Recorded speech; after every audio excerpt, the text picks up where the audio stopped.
She was surely going to run past any moment, he thought, and this time he would be ready for her. Brody Brewer crouched down so that he was almost invisible behind the first-floor window glass of his house, using the potted plant on the sill for camouflage as he focused on the road outside. He'd been doing this for a couple of months now, since his boss at the finance firm where he worked had moved to London for a year. That had meant his early morning meetings were remote, from home, rather than at the office. What a stroke of luck that had been. He narrowed his eyes. A smile, which was more of a leer, stretched his mouth wide. She was something, this au pair from next door. Tan legs that seemed to go forever, especially in those bright pink, shorter-than-shorts she wore for her runs. Smoking hot body. That top she wore showed off her toned arms and her round, curvy breasts. Her blonde hair, long and wavy, was tied back in a ponytail, which allowed for him to ogle her wide blue eyes and full, luscious mouth. This time, he had a camera with him. He wasn't going to let another opportunity go to waste.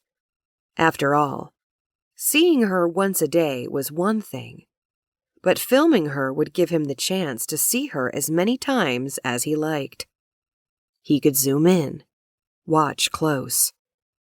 The camera might pick up details that his eyes were missing.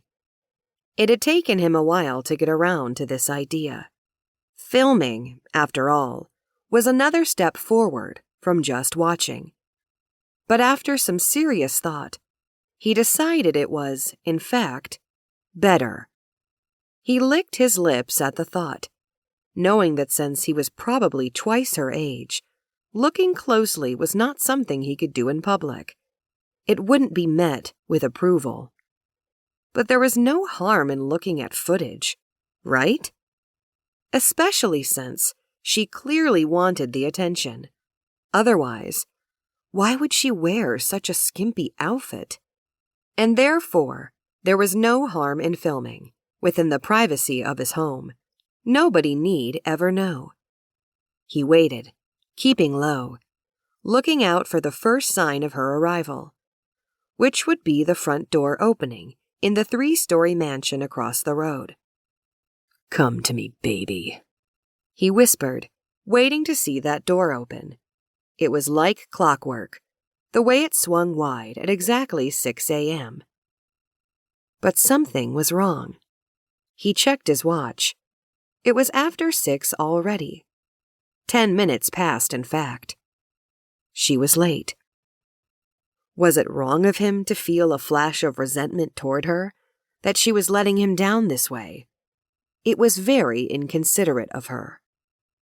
With a sigh, he dropped back down onto his hands and knees, feeling the ache in his knees, where they had already been bruised and battered in the time he'd spent in this position.